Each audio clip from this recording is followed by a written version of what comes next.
It is that level of honor that is being given to Prime Minister Modi. You are trying to give America a choice that here is Pakistan, here is India.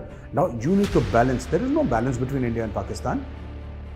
You're a dead economy. This is Indian territory, even if it happens. Now, of course, the Khalistanis are unlettered, uneducated louts, and they are criminal terrorists, so they don't know these things. Jai Hind friends, I'm Major Gaurav Arya and you're watching the Chanakya Dialogues English. Like this video, subscribe to our channel and don't forget to press the bell icon. The first news of the day, ladies and gentlemen, is from the NIA, the National Investigation Agency, and I'm reading from an NDTV report which says, probe agency NIA to investigate attack on Indian mission in US and Canada.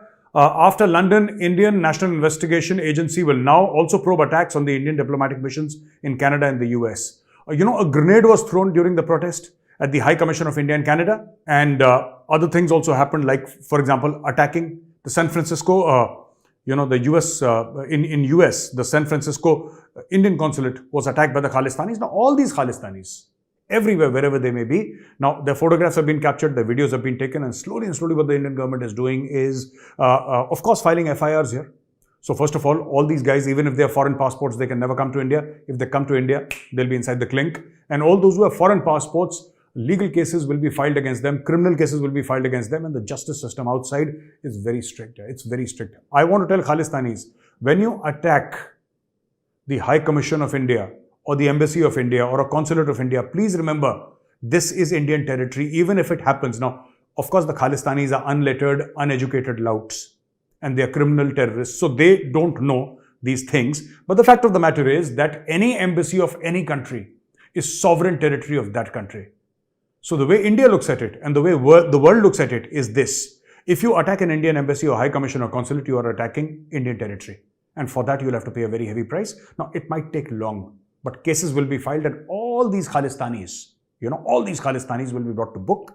Charges will be filed against them, and these Khalistanis will rot in prisons in America, in UK, and in other places. They will rot. India will ensure that. The second news that I have is from Times Square to Niagara Falls. Indian American community sends a welcome message for Prime Minister Modi. Prime Minister Modi is going to address the joint session of the US Congress, state visit, massive honor, and America has literally laid out the red carpet for Prime Minister Modi and for India. The red carpet.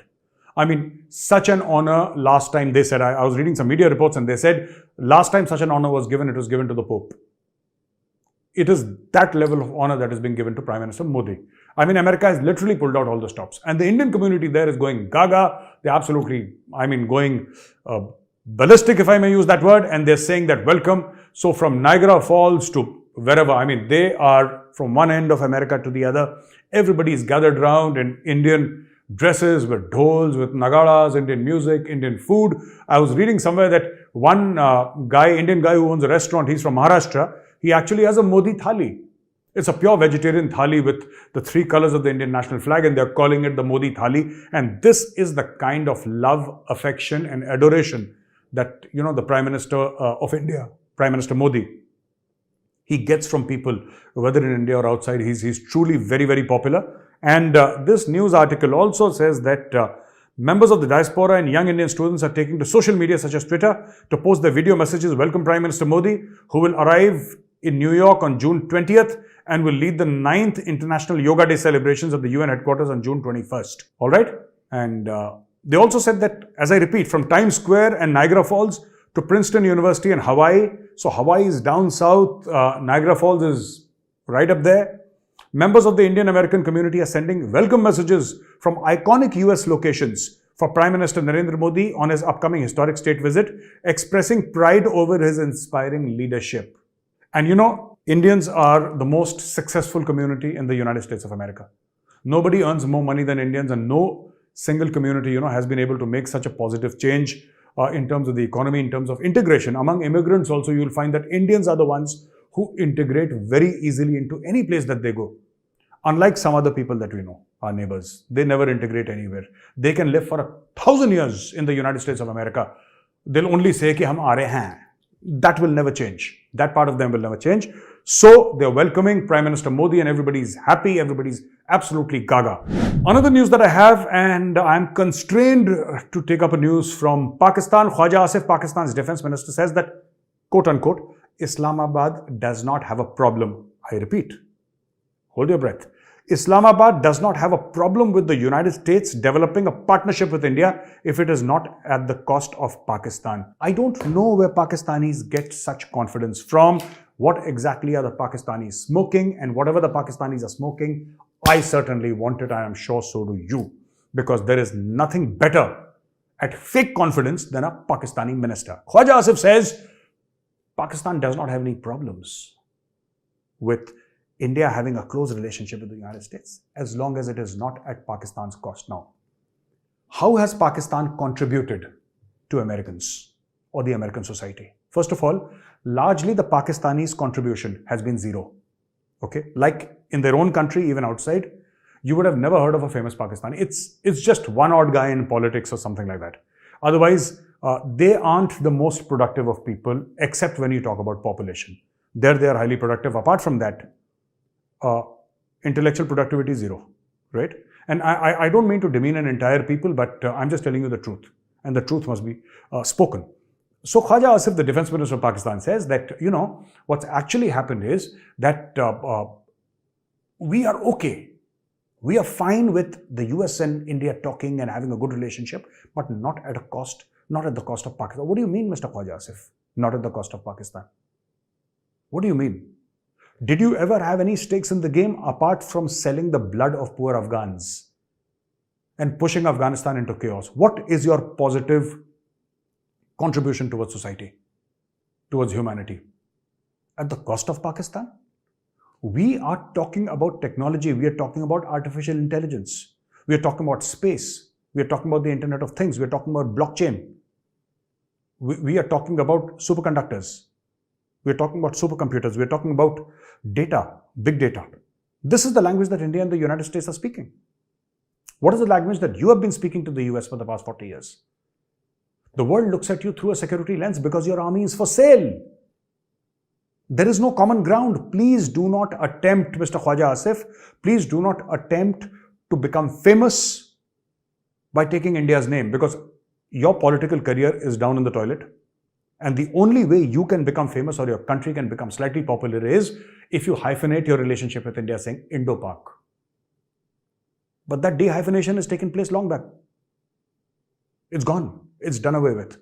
So I would request all Pakistanis, don't think, and I've seen a lot of Pakistanis on YouTube, on television programs, regularly trying and comparing, taking India's name time and again. Stop taking India's name. Now you'll say, Major Sahab, even you take Pakistan's name every day. I just make fun of you.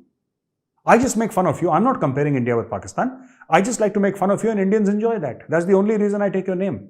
Otherwise, which other intellectual contribution have you made to the world? Absolutely zero. So I don't think that, you should be saying anything like this to anyone at all, leave alone comparing yourself with India. You are trying to give America a choice that here is Pakistan, here is India. Now you need to balance. There is no balance between India and Pakistan. You are a dead economy. We are going to be the world's 4th largest economy very shortly. We are the vaccine capital of the world. We have enough food grains to feed Europe tomorrow if we wanted to. India is one of the world's fastest growing and durable economies. Of course, it is the fastest growing but also durable economy with zero chances of inflation as far as Bloomberg is concerned. We are a peaceful nation. We are a progressive nation. We are a nation that is run by the constitution. I mean, why would Pakistanis even dream of comparing India and Pakistan? It's like a dustbin comparing itself with the throne. There is no comparison at all. Lastly, ladies and gentlemen, there is another news coming from Mahindra Defence. Excellent news. Armado is sort of an armored vehicle, which they have. It carries 1 plus 5 people in it. And this is a light armored vehicle, but it does not run on tracks. It's like, it's not like the Humvee, but in the sense that it's an armored vehicle. The Humvee is classically not armored. It was made armored later on, but this is like an all-terrain vehicle. It goes everywhere. It's highly powered. It goes from 0 to 160 kilometers per hour in 12 seconds, and it has a very, very powerful engine. This vehicle will be used in areas which have undulating terrains. It can be used by special forces. It can be used by quick reaction teams. And I'm saying not just the Army, Navy, and the Air Force here. This will of course be used by the infantry also. But this is not just for the Army, Navy and Air Force. I think the BSF, the CRPF, ITBP, CISF will all need this vehicle, and I congratulate the Mahindra Group for a wonderful piece of technology, a wonderful vehicle design. I also like to congratulate HAL. Now, HAL received an order for 145 Prachand helicopters, which is a light combat helicopter.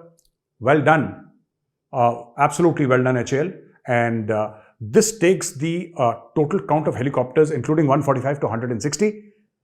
Give a lot of firepower to the Indian forces, phenomenal firepower to the Indian forces. And lastly, Mr. Rajnath Singh's, his statements regarding the UP corridor. There is a corridor coming up in Uttar Pradesh, defense corridor, and in Tamil Nadu also.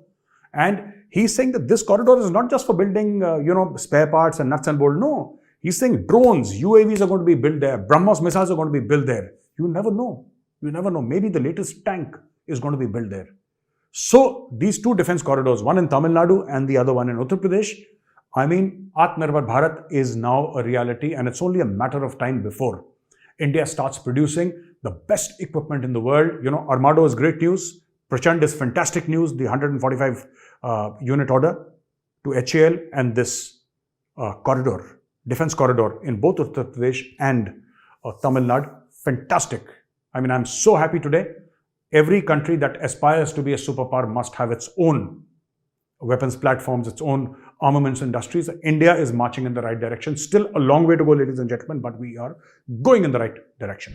Now for a few questions and answers. Harshita Nathawat. Hello, sir. I want to know your views on Air Defender 23 war exercise which will take place in Germany. The Western countries have always fired the gun from others' shoulder. They do everything for their benefit in the name of human rights, and even now they're supplying weapons to Ukraine for the world to know that their weapons are capable of defeating Russia's weapons. Such hypocrites. I also love watching your videos. Thanks for making me interested in geopolitics. Harshita ji, thank you very much. Now, you see these Air Defender 23 war exercises, these keep on taking place. There is nothing special. We keep on doing air exercises. They also do it. I've already covered this before, but I'll just say that, yes, the Western countries are being two-faced. They're not asking for the war to stop. They're just giving more and more and more to Ukraine. They're giving money, they're giving weapons. And this is a fantastic opportunity to their arms companies to test their weapons on live humans. So they're testing their weapons on live humans. And this is something that they can take to the rest of the world. That look at these Javelin missiles, fantastic. Look how many Russian tanks they destroyed and how many Russian soldiers they killed. Please buy this from us. This is $1 trillion business. And of course, US does not want to be left behind. Europeans don't want to be left behind. So this is one of the aims. Also the fact that they want the collapse of Russia. They effected the collapse of the Soviet Union long back. Now they want the collapse of Russia, which is why Russia is also taking steps of sort of giving nuclear weapons to Belarus and other countries so that this power is evened out. I don't know about whether Russia giving nuclear weapons to Belarus is a good step or bad, but the fact of the matter is that Putin now thinks that the West can't do anything to him because they've done their worst and nothing has happened. Archius, I wish you'd written your name, but can this proxy war is a charade for assessing effectiveness of the arsenal of US-led, US-fed NATO against the Russian weapons? Recall testing ground of smart bombs, carpet bombs, and Scud, etc. Exactly. So this is the question that I had earlier also answered. And this question by Harshita ji, I've answered the same question and the same answers apply. Yes. The answer is yes.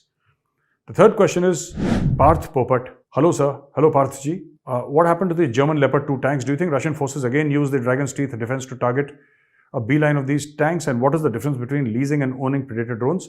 See, leasing is when you don't have ownership rights. I'll answer the Predator drone question first. And you lease them, you use them, you pay certain money, but you don't have ownership rights. It's like leasing a house and owning a house. You're living for rent and you're living as an owner. But now India has decided to, Sea Guardian, Predator, Reaper, all these drones. India wants to, these are various variations. Similar technology, different usages. And India is trying to buy these drones. Now India will have ownership rights. 31 or 32 India is buying for around $3.5 billion. Now, as far as these Leopard 2 tanks and all that you mentioned, see, it is one thing giving tanks to Ukraine. And it's another matter Ukrainians learning, because on any weapon platform, you've got to have years and years and years of experience here. You can't just, start using it. It's not like I give an AK-47 to a civilian. Sure, he can pull the trigger and fire off the entire magazine in 2-3 seconds. That he can do. Certainly, you can do it. Anybody can do it. But the fact of the matter is that to use an AK-47 effectively like an infantry soldier needs years and years of training. So you can't give Leopard 2 to a Ukrainian and say that, okay, use it against the Russians. Of course, he'll be able to use it. Of course. But the fact of the matter is you need to be an armored core guy for so many years to actually understand what this tank is about. You know, to get the feel of the tank, its capabilities. It's a long drawn process. But yes, Ukraine is pretty much becoming the testing ground, or has become the testing ground of European and American weapons against the Russian forces. So ladies and gentlemen, thank you very much for watching this video. If you like this video, press like, subscribe to our channel and don't forget to press the bell icon. Jai Hind, Vande Mataram, Bharat Mata Ki Jai.